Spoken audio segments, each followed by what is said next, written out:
Okay, so in today's episode, we have Dr. Daniel Z. Lieberman. This guy is legitimately a gangster. He is one of the most successful, respected dopamine researchers in the world. He wrote the book, The Molecule of More. He's published over 50 different scientific reports on behavioral studies. He is a professor and vice chair of clinical affairs at George Washington University. He's received awards for his research. He has consulted the U.S. government on how people operate. This guy is smart, okay?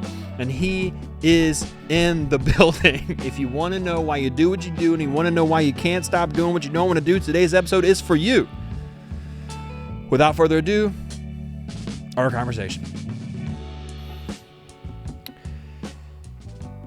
Dopamine. Sex, drug, rock and roll. It's the thing that everyone is after, and it drives our behavior. I mean, it's like it is the thing that drives our behavior. I want for this conversation people to get a closer look and maybe a little bit more detailed understanding on its roles in our life. But for the person who is brand new to this conversation, before we put on the scuba mask and dive deep into questions about dopamine and fulfillment and enjoyment and capitalism and consumerism and all this stuff, what is dopamine basically? Yeah. So dopamine is a molecule that is produced in the brain and other parts of the body, but it does different things. Produced in the brain, and it's released from brain cells called neurons, and then it interacts with other neurons by binding to the dopamine receptor, and that changes the activity of the neurons. And when you have this on a broad scale, it changes behavior. Now, dopamine is a neurotransmitter, brain chemical, that is responsible for some fairly primitive behaviors. It drives us to do things that are evolutionarily favorable. Obtain food, obtain reproductive partners, make tools, get land. These are the things that evolution likes because it increases the likelihood that we will pass along our genes to the next generation. So dopamine gives us desire. It gives us energy. It gives us motivation. It gives us passion.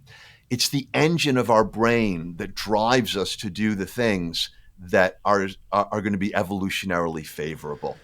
So are you saying that dopamine is the thing that when we picture in our mind something that we would like to possess, dopamine's the little bit of rush of energy, feel good, and excitement of sorts to go and possess that thing? Yeah, that's right. You know, people think that dopamine is the pleasure molecule. And I think that the reason why they think that is because when you take intoxicating substances, it releases dopamine and that gives you pleasure. Cocaine, alcohol, nicotine, etc. But that's artificial. You know, the brain didn't evolve to take cocaine. Cavemen were just snorting lines of blow, man. Just they might have been taking mushrooms, but I don't think they were taking cocaine. They sure took mushrooms. Yeah. So the natural role of dopamine is a little bit different. Dopamine is not released in response to obtaining these survival things. It's released in response to anticipating them. And there's a wonderful quotation from, of all places, the children's book, Winnie the Pooh. And Christopher Robin asked Winnie the Pooh, what do you like best? And Winnie the Pooh is about to say eating honey, but suddenly he remembers there's a moment just before he begins to eat the honey that's even better than eating the honey itself, but he didn't know what that was called. And that's dopamine. And I think that one of the things that's nice to pay attention to is how that excitement, enthusiasm, and anticipation that gives you all the pleasure of expecting something new, a good meal, a new phone, etc., disappears once it becomes your own. I think, sorry to interrupt you. Yeah, I was just going to say, dopamine is about possibility. It's not about having. And when something that's possible turns into something that is in reality, dopamine is no longer working in the brain. And when it shuts off, that satisfaction you're expecting can actually turn into disappointment. Buyer's remorse, for example. Dan, my man, there are so many people that this insight, your experience, this conversation could liberate. So many people who have yet to understand what we're kind of dancing around right now, which is the distinction. If you're listening to this and you're thinking, okay, what are we talking about? There's a distinction between what feels good. Sometimes you feel good because you have what you need. And sometimes you feel good because you are right on its heels. You are chasing it down. And there's a difference. The Winnie the Pooh story is the greatest story on earth because it's so funny, and especially in a children's book, right? Yeah. If you're listening to this and you're going, hey, I need to understand dopamine, maybe read a book by a psychiatrist, or maybe just read Winnie the Pooh, because the moment right before you eat the honey, well, the honey's what you want, right? The honey's the good part. Yeah, it's great. But man, there's a moment right before you get that honey, I think it's even better.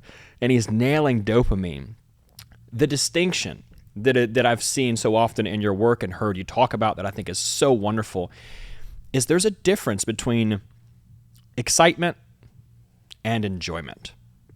Yeah. Can you talk to us a little bit about that for our listener? Yeah. So excitement is dopamine. And most of us, I think, in the modern world are oriented to dopamine.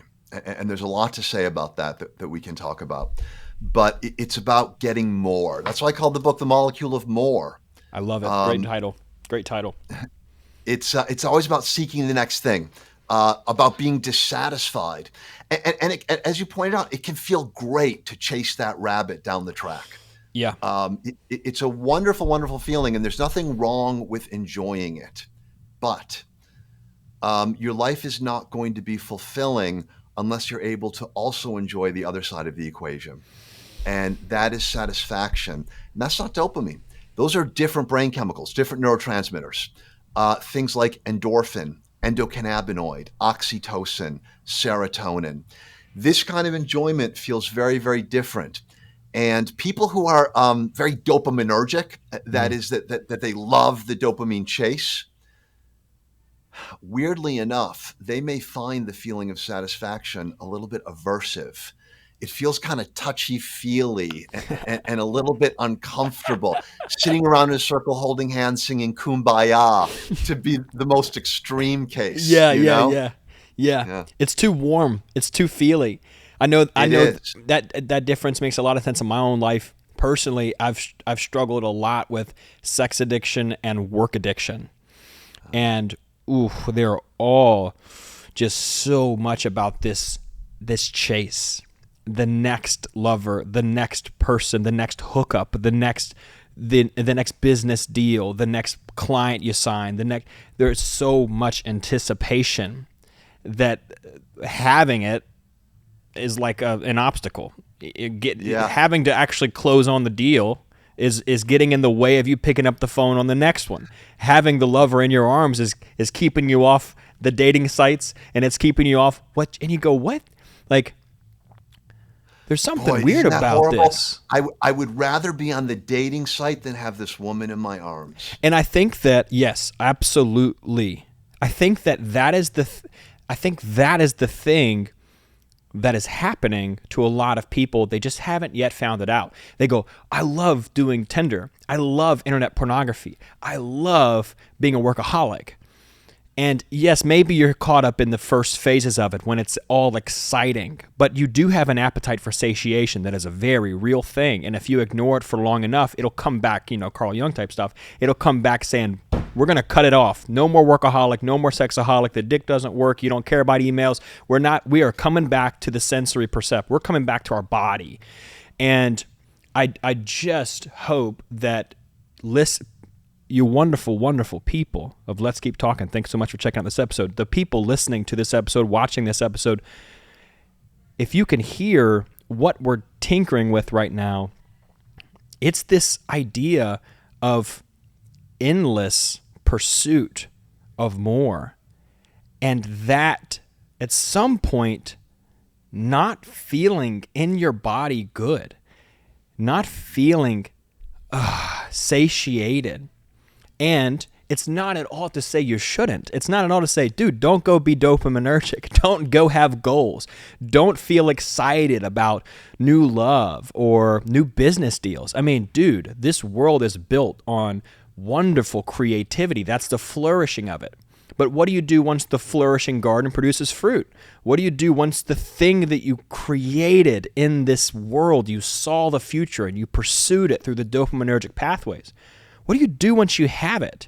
And there's so many people that they get to the next person on Tinder, and by the second date, it's not interesting.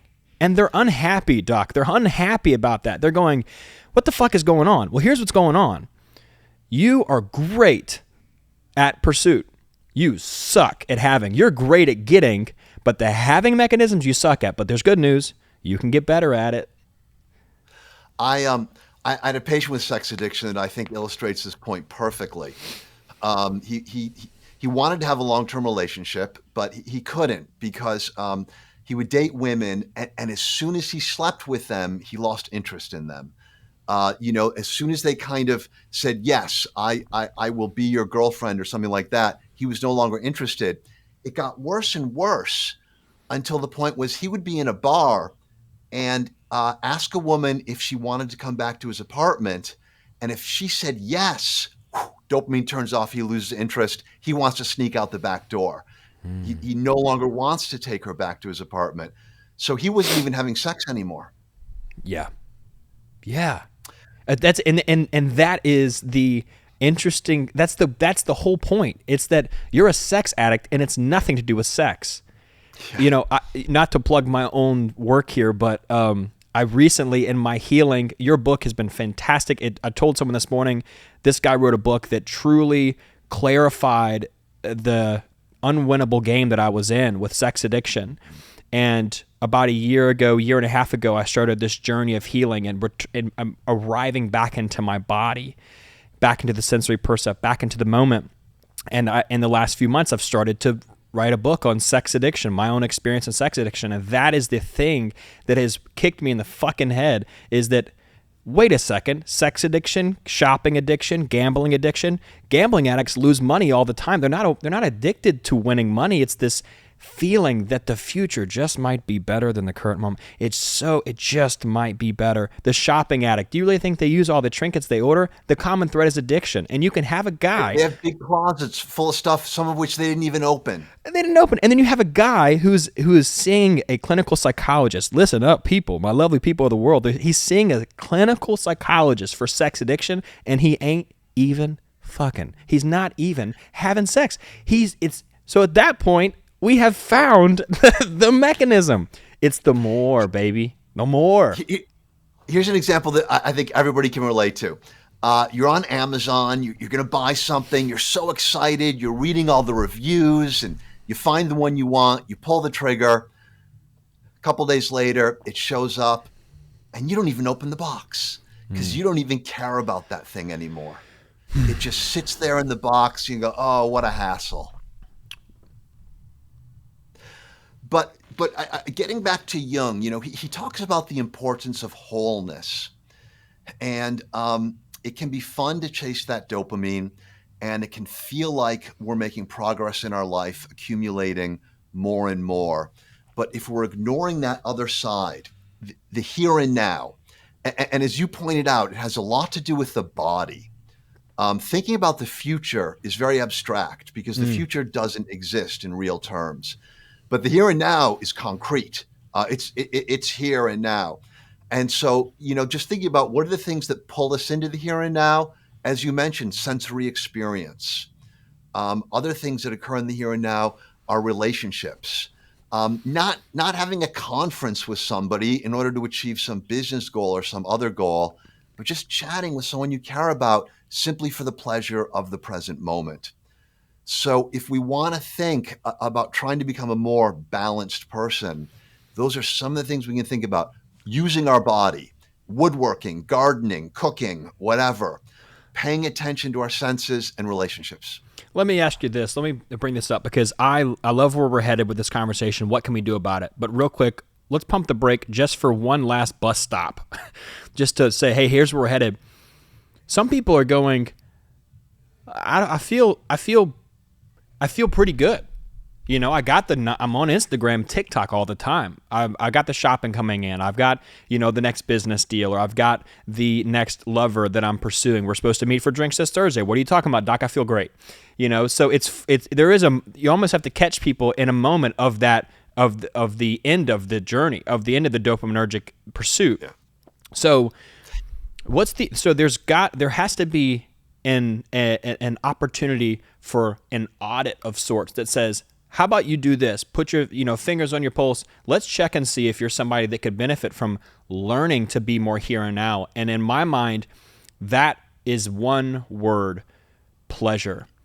Pleasure. How pleasure and peaceful do you feel? How much pleasure do you experience? How much peace do you experience? Not what are you going to get, because you can think about stuff you're going to get and it feels good, but the thing that I can't think about, no matter how hard I try, is pleasure. I can't think my way to pleasure. Pleasure happens in the moment. And pleasure, whether it's the sexual pleasure of intimacy, or if it's the pleasure that I feel when I lay down my head on my girlfriend and we eat cookies each night and watch TV and it just feels so warm. I think a good question for people listening to this is going, you may be excited. You may have a lot of excitement in your life. But if there's any reason you're listening to this episode, listening to this show, it's because you're wanting to develop a richer life by going inwards. And so why don't we ask ourselves, how much peace do I feel? How much, if I had to ask myself, where's my income of positive emotion? If I had to split it up into sections, how much of it is anticipation? And then is there anything else that could be said for peace, harmony, presence? And for most people, I think it would be a big fat no. Yeah, if somebody is going along feeling pretty good, chasing likes, sexual partners, material possessions, okay, fine. If it's working for you, continue. And I would just say, though, be aware that at some point it might not work so well anymore, and stay vigilant. Because one of the things that can happen is, I think we've all had the experience of scrolling through our news feed and we're bored out of our minds, maybe even dysphoric, but we keep going because we think one more scroll and I'm going to find something that matters to me, that's going to make my life better. And so as we're feeling horrible under the influence of pathological dopamine, we don't realize it. So I'd say, what do you mean pathological dopamine? Dopamine that's doing bad things to us, because dopamine can do wonderful things for us, but it can also do bad things. As we're scrolling, feeling bored and miserable, that's negative dopamine. Because is it because it's keeping us involved in an activity that's not producing much of a evolutionarily beneficial reward? We're just getting seeing more girls in bikinis and more dudes in sports cars, and we're fantasizing. We're not like getting a better life because of it. Is that why you say it's pathological dopamine? Yeah, we're chewing on the rind. We're wasting our time. Yeah, baby, we're chewing on that rind, man. Because the fruit gave us so much pleasure. Even when all the pleasure is gone, we're not willing to put it down. I've had many cocaine addicts tell me that when they do cocaine, they no longer get any pleasure at all, and yet they can't stop doing it. Instead, it's this relief that you feel from the angst, discomfort, irritability of I need to scroll. I need to get that bag. I need to get a text back from my dealer because funny enough, getting the notification that your dealer's going to meet you at Walgreens with 2 grams of cocaine is in itself a little bit of that cocaine. You're like, whoo, I got a little bit of that dopamine flowing now. Even if he wants to relocate for the next hour and meet me at Waffle House instead, I got that anticipation flowing. And even if it never comes, I still feel good for the next hour or so. Yeah, I remember in college, running to get the keg for the keg party. In some ways, that was more exciting and uplifting than the party itself. Yeah, man. And I love what you said, too, and I think I've heard you say it before, maybe in the book, but, if it's working for you, go for it. Life is rich, and, man, pursuit is fucking fun. And this is not, I don't want to, and maybe it sounds like that. Maybe if it does, I want to clarify that I don't want to dissuade you from pursuing and being excited about the future. But just like my man Dan is saying. Can I call you my man Dan? Just like he's saying, if you just know that it could tap out. And if you do find yourself chasing the next keg and there's not really you feel like you're lacking, that there's a great place to evaluate. Maybe you're pursuing more so than you're experiencing. Yeah. So that's one thing. Be vigilant. Pay attention when the fruit's gone and you're chewing on the rind. The second one is maybe just dip your toe in the other side of things just to see what it's like. You might like it. So one of the best ways to do that is on a wilderness adventure. Put your cell phone away, put your laptop away, go out into the wilderness, whether it's hiking for a few days with a group or whitewater rafting, and you will experience a different side of yourself. And you may say, you know what? That's a very important side of myself that I've been neglecting. And maybe I want to focus on that a little bit more. That is the opportunity to experience where maybe you could develop a little bit is awesome. And some people, there's many different ways you can find that.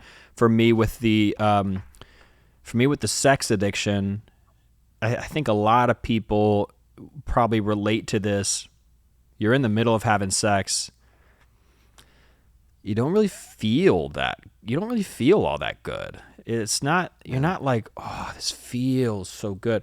Someone could rub my shoulders and it's more sensitive than evolutionarily my erogenous zones that are most important for passing along life. And so have I disconnected from my body? This might be, quite detailed, but this is the show. For me, the sex addiction stuff, where I really started to wake up was there is very, you shouldn't be 26. I'm 26 years old. You shouldn't be 26 years old struggling with erectile dysfunction.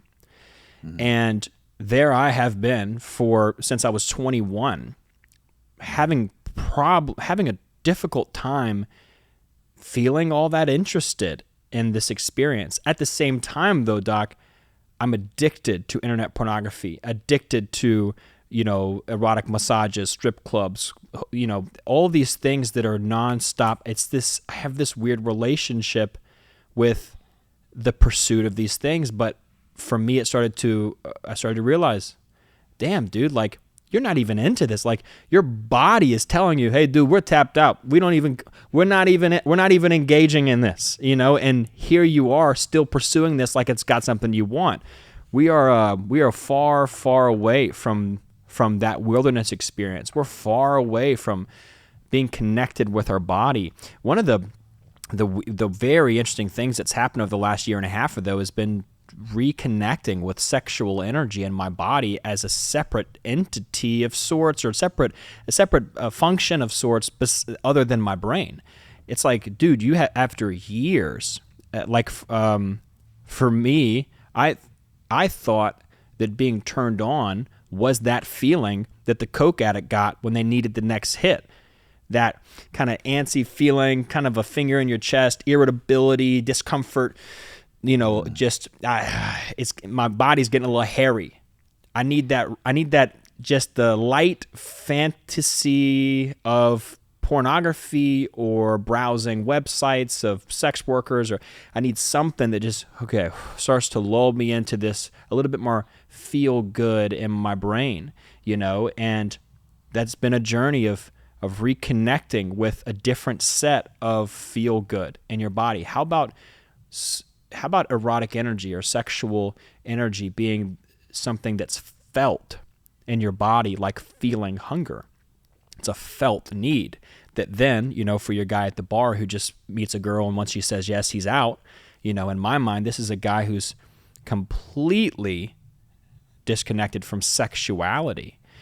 And there's something so beautiful about this that can apply to everyone, no matter your addiction of sorts, that there is so much availability, technology, that in some regard, maliciously or not, I don't know, but in some regard is hacking your dopamine center in your brain, and it's keeping you coming back without giving you much of anything. It's like it may not be sex addiction. For many people, it's not.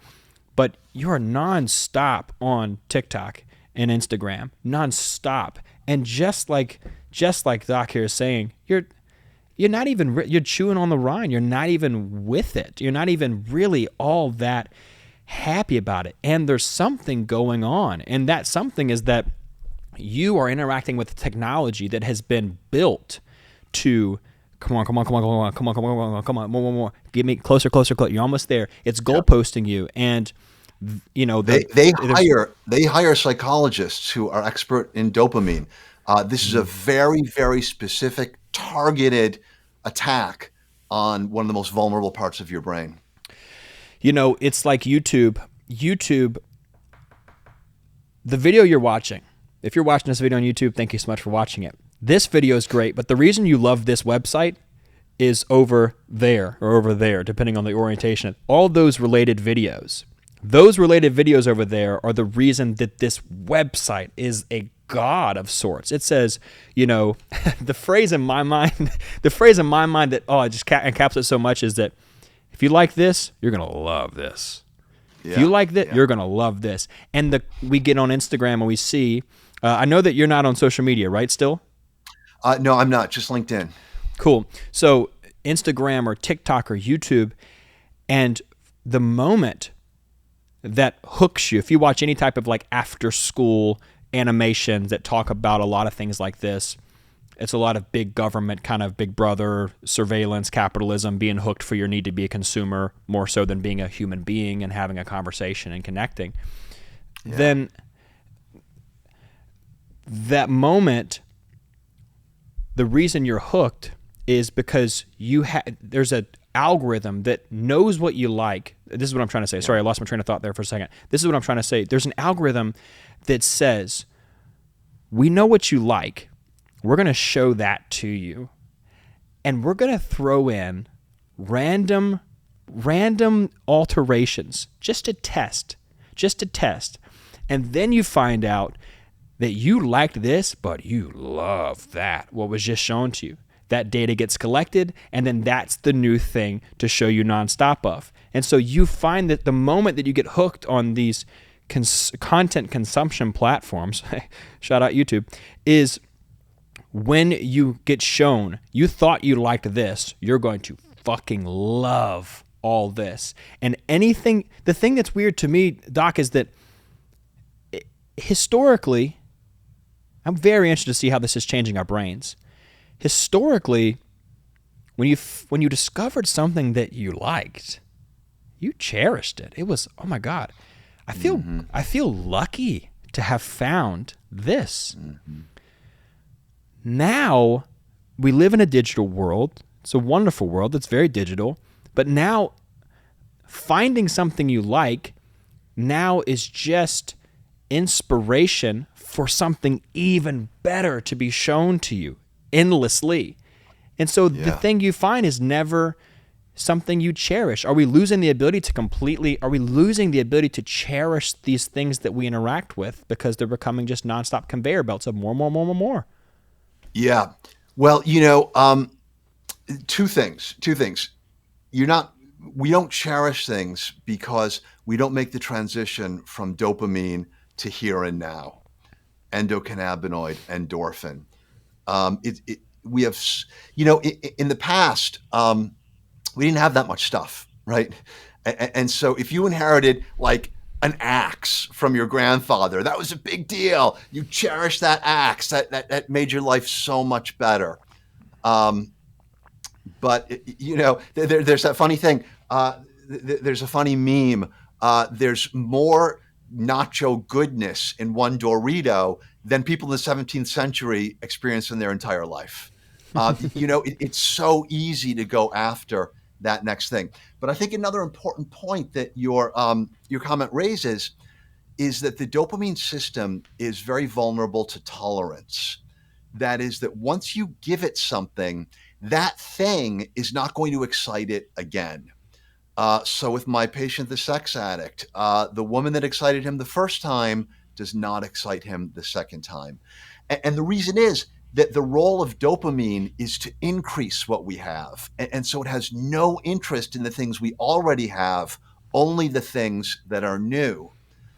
Now, that can lead people to pursue stronger and stronger dopamine hits. They're chasing the dragon. They're going for the way they felt the first time. With drugs, it may involve going from snorting cocaine to injecting cocaine. With pornography, it may go from softcore to hardcore to sort of really horrible things. Mm. And I think that people find themselves walking down that path. They're pushing their dopamine system harder and harder and getting less and less in return. There's a moment when you're going to a more extreme version of pornography, or you're shopping with money that you don't have, Yeah. or or you're meeting up with someone on Tinder that you have no interest in connecting with romantically. It was just a thrill. There's a moment that at some point we lose the handhold that we have with our embodied needs, right? Like there's like some point where you go, I'm turned on, I'm feeling sexually aroused, I could use some intimacy, and that is a need that can experience satiation, and that dopamine is like, go get it, go get it. Oh, that feels good, and that was wonderful. But at some point getting it is fucking fun, and I'm just gonna keep on blasting upwards, and that's where we get lost. We get out of our body, we start living in this world of more and more and more, and never arrive back into our skin to have the things that we have and experience the things that are within our personal space. Yeah, the brain cells that produce dopamine are in a more primitive part of the brain. The frontal lobes are the most evolutionarily new part of the brain in humans, and that's what gives us a lot of our human ability to reason, to think abstractly, and to do things deliberately. Dopamine comes from a deeper part of the brain that we share with animals. And so, in some ways, working with our dopamine system can be thought of like working with an animal. Think about a dog. Uh, if you give a dog food, it will eat no matter what, right? And a dog will never stop eating as long as you continue to give it food that it likes. It didn't evolve this ability to stop because I guess in the wild, when they're hunting, they're always on the verge of starvation. The dopamine system is like that. It's not rational like the frontal lobes are. It's not looking at the big picture. Yeah. And so, in some ways, we need to treat parts of our brain the way we might treat an animal that we're training. We have to realize that it doesn't possess rationality. It can be an enormous helper, like a horse that you train, but if you don't get it under control, it's going to control you. Yeah, man. Like the more thing, the accumulating resources, I think in a large way we haven't woken up to the reality of abundance that we're in. Like Yeah. food it's not, you're not really scavenging for food, homeboy. If you're watching this on YouTube, you ain't, like you have internet connection, you got DoorDash, do you think that we suffer in a large way because of the sheer amount of easy access dopamine? Is that what's making us so depressed and anxious as a society? Our satisfaction with our material condition is very closely related to what other people around us have. Poor people today have more than kings and queens did, in antiquity. Those kings and queens thought they were the most fortunate people in the world. Today, you might have a refrigerator, a car, a computer, a television, air conditioning, and you can still be considered poor because people around you have even more. So I think that inequality drives a lot of this, but also it's not just what your neighbors have, it's what you see on TV, on TikTok, on Instagram. Yeah, And yeah, these are yeah. set up to be constantly making us dissatisfied, constantly making us Yes. feel other people's lives are so much more perfect than ours. And that stimulates the dopamine drive and dissatisfaction. why does that hook us? I mean, wouldn't that make us not enjoy it? We're like, damn, I hate this. I hate seeing people happier, sexier, better off than me. Why do we keep coming back? Yeah, it's a great question. Aristotle said that the final goal of all that we do is happiness. We go to work so we can get money. We want money so we can pay the bills. We want to pay the bills so the electricity stays on. What's at the end? Aristotle said happiness. And I think that rationally that makes sense, but unfortunately it's not true. That would be true if we had a fully rational brain. And so we do things like go on TikTok, which makes us envious of what other people have, even though it makes us sad, because human beings are capable of rational decisions, but most of the time that's not what's driving the bus. Is it because when we see someone, well, there's obviously a lot of an entertainment aspect of it. When it comes to doom scrolling is a term that has been coined. It refers to that, almost dysphoric, just sitting kind of looking at more social media for God knows how many hours for what, and is it partially because we are fantasizing about the lives that we're seeing people have and we're imagining ourselves having those, or what is so alluring about social media for us? Yeah. I think that the fantasizing is part of it, but I don't think it's the main part of it. I think the main part of it is fear, that we're afraid that if we don't keep up with what the beautiful people are doing, then we're going to fall behind. Then we will never have a chance of being one of those beautiful people. So we need to know what's going on. Even though it makes us miserable, we need to know what's going on. That's exactly right. Yeah, that makes a lot of sense, man. You're going like, I hate this shit, but if I don't check it, I don't know where I stand. So maybe it's the hierarchy, maybe it's the social hierarchy of sorts that is just pulling at us nonstop, that says this is a necessary evil, but I got to check where I'm at. Yeah, and listen, I need to know what sneakers are hot right now so that I can at least take a step upward. And God forbid I should be wearing last year's sneakers. So it's this feeling that they are obligated to keep up with this, or their life will be a failure, I think. If we don't keep up, our life will be valueless. I won't feel good anymore. But what's weird is that most people who take some form of hiatus from social media end up going like a whole new world. Their happiness just skyrockets. Yes. Yeah. Eventually, just a caveat: Please. if you don't give dopamine what it wants, you will experience feelings of resentment and deprivation. So again, something to look out for. If you say, you know what, I'm going to spend less time on social media, watch for the feelings of resentment and deprivation. That doesn't mean you made the wrong decision. It means that your brain is in the process of adjusting to a new reality. There's a never-ending fantasy that you can experience through internet pornography. There is endless food available to you nonstop. There is an endless status check that you can find online where you can say, oh, I'm not like these losers and I'm like these winners and I'm going to model myself after those people. But that's not felt. It's not what's going on, man. Put the phone down. It's not what's going on in your life. How do you feel? How are you feeling? And it's kind of like, in my mind, that question to most people is like asking, somebody at 5 o'clock in the morning at a bar who's been snorting coke all night, how are you feeling? And you go, I don't know. I feel like I want more coke. That's right. That's the only feeling I'm aware of. Yeah, it's the only feeling I'm aware of. And man, it blows. I mean, it blows because it's like your life is so much more complex. There's so much more opportunity for beautiful, rich emotion, even the negative ones. Guy once told me, when I do a hit of cocaine, I feel like a new man. And the first thing that new man wants is another hit of cocaine. Yeah, man. Look, when I read that in the book, I laughed my ass off because it's so true, man. And I've done plenty of cocaine in my life. Cocaine makes you want more cocaine, and you're more excited about that next hit of cocaine than anything else. Such a funny thing, and we can get lost. We get lost in that. When you ask, that's the thing about the question, what do you want?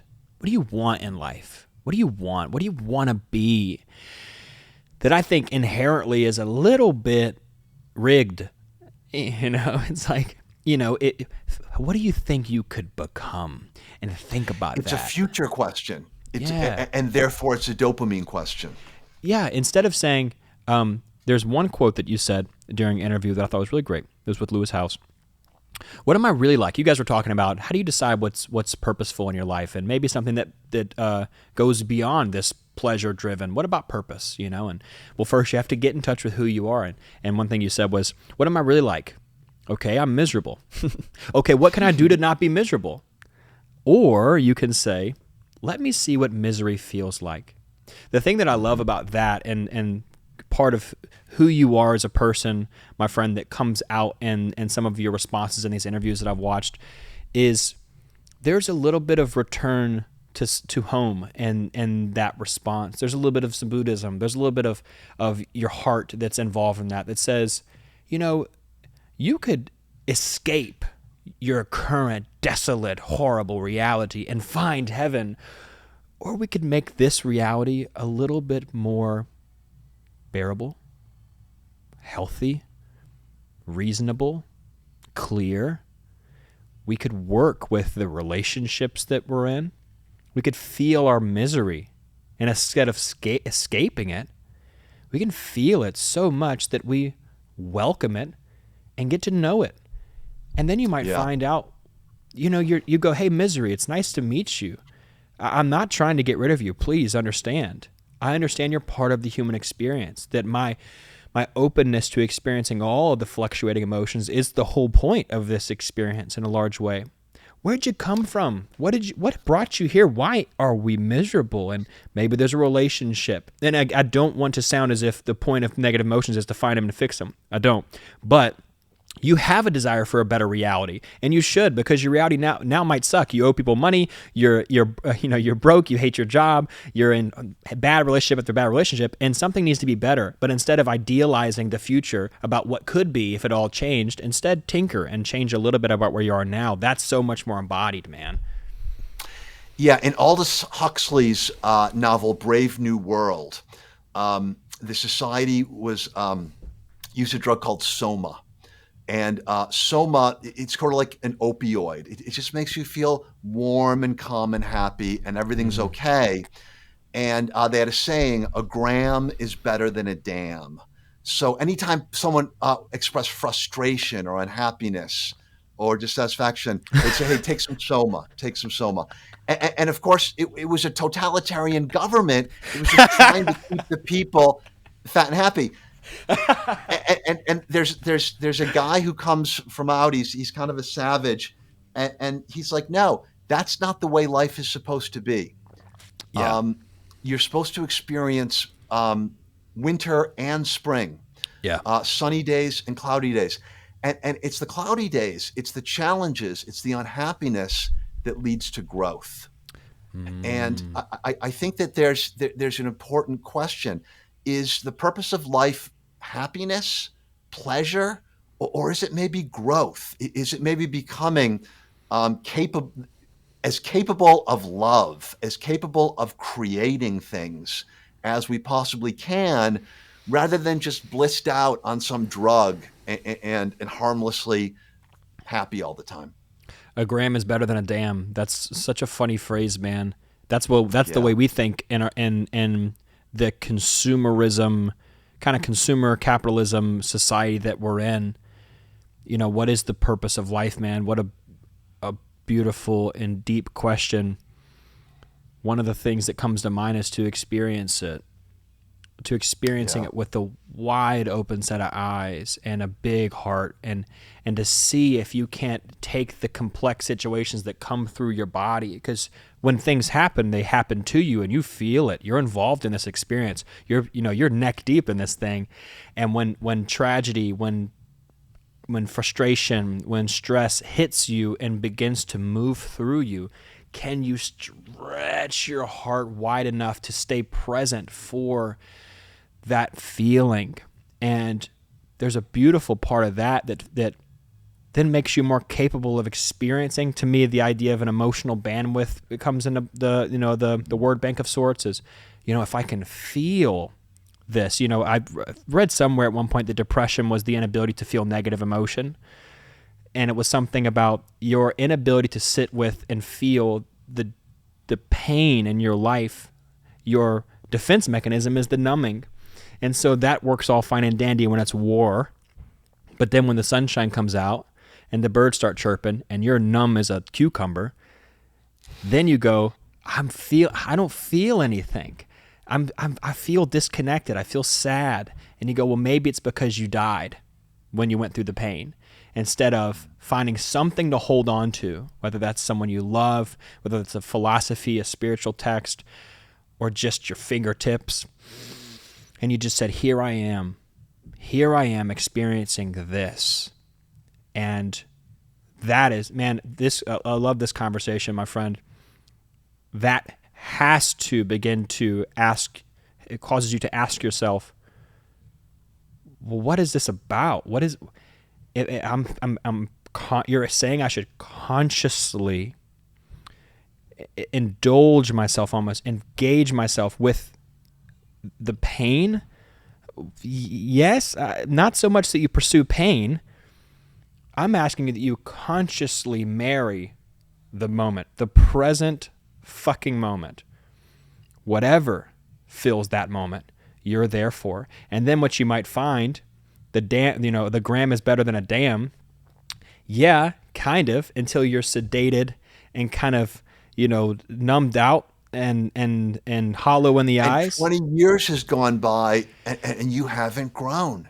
You're the same man-child that you've always been. Yeah, reincarnation would say that's a wasted life. You missed it. You popped off to get a thirst buster and another pack of donuts so that you could feel good instead of embracing the stress. There's something we do miss that. We do miss that. I think that it's a large part of probably our programming that we receive from a consumerist capitalist society that says you could be, I saw commercials for the new iPhone the other day and I was just like, what the fuck? Why do I need it? What's the point of this, man? Like, you're pulling me out of my body. You're pulling me out of the current moment by telling me it could be better. Yeah, that's right. Let me ask a specific question. I don't want to bullshit because I want to value your time. I don't want to just go, let me ask a stupid question off the top of my head. I have a couple questions that I wanted to make sure I asked you.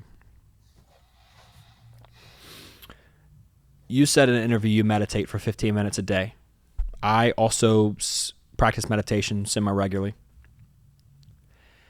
How can the practice of meditation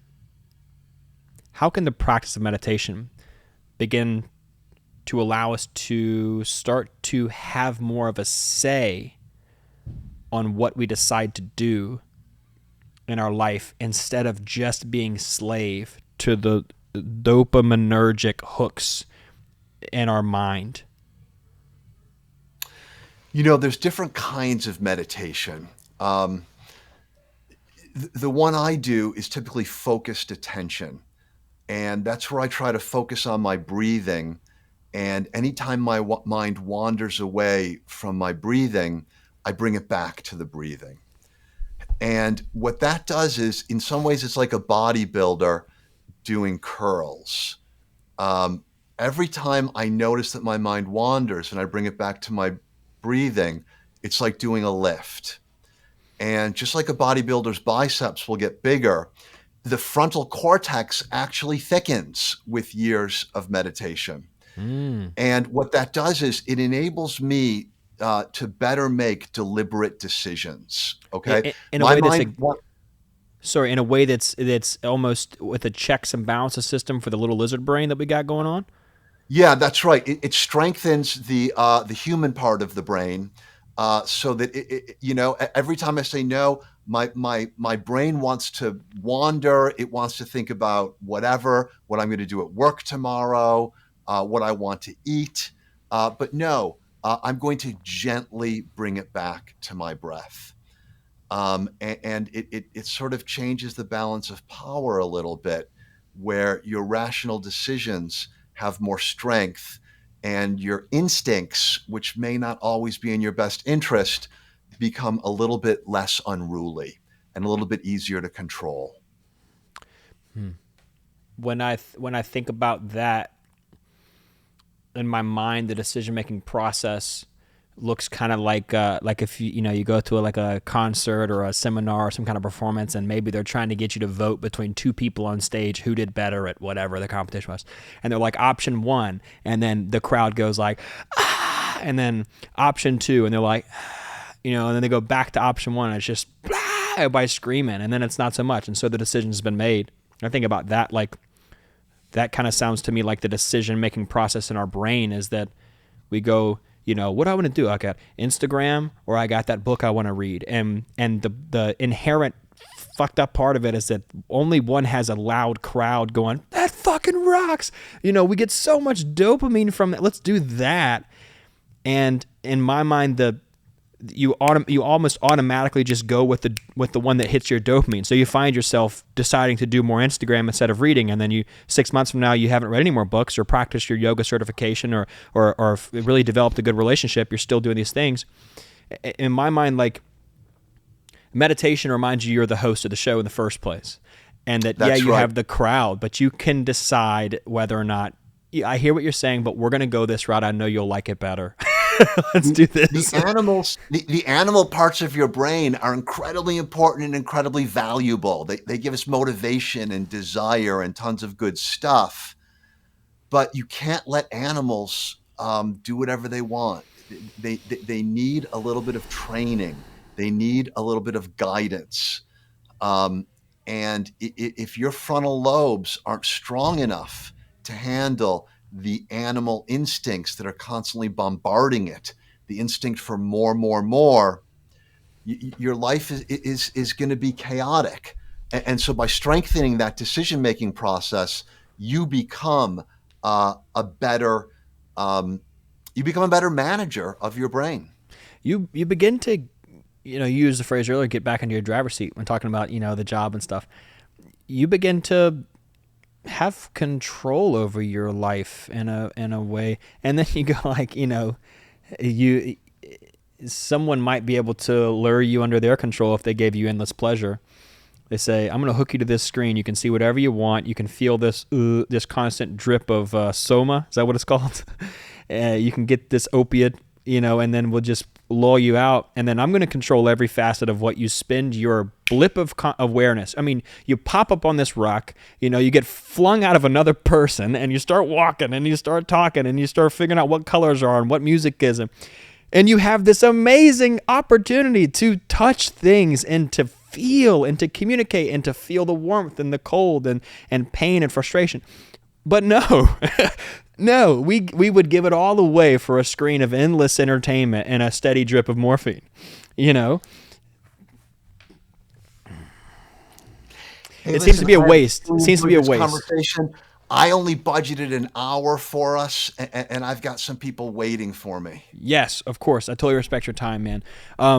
Let's dip out then. I want to say I appreciate the time you've carved out for our conversation. I know that anyone who checks out this episode and listens will have benefited tremendously from understanding some of the inner workings of dopamine. And I got to just say, man, I appreciate all the work you do, and I think you're a fantastic, fantastic author and scientist. Well, thank you so much for having me. I really enjoyed it.